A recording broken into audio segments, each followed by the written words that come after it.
Cuvântul lui Dumnezeu pentru astăzi, 14 noiembrie 2025.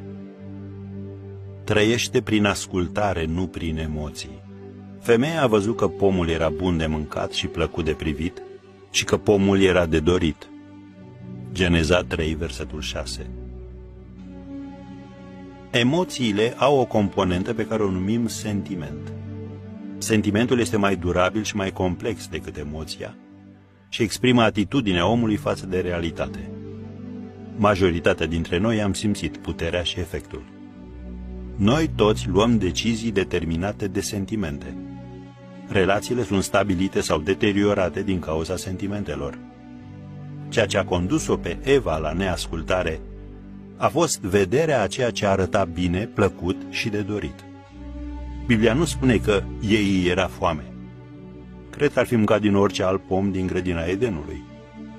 Drama emoțională a primei femei a deschis ușa dramei emoționale pentru întreaga umanitate. Deci este genetic.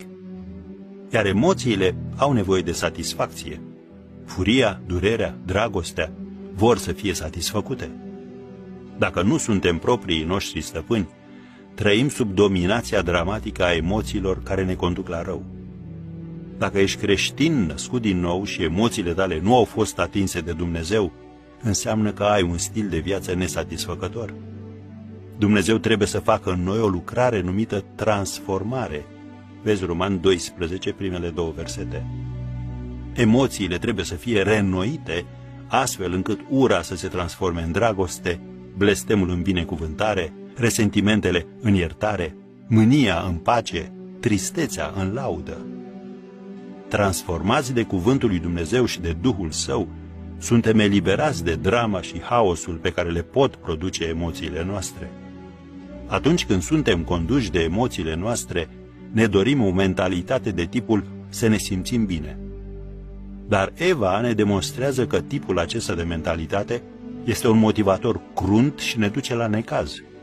Iar oamenii înțelepți învață din greșelile altora. Viețile noastre trebuie să fie motivate de Duhul Sfânt, iar motivația sa nu este doar să creeze sentimente bune. Scopul său este să producă ascultare. Ascultarea va depăși întotdeauna emoțiile și ne va aduce mulțumire în moduri în care emoțiile nu vor fi niciodată în stare să o facă. Așadar, trăiește prin ascultare, nu prin emoții.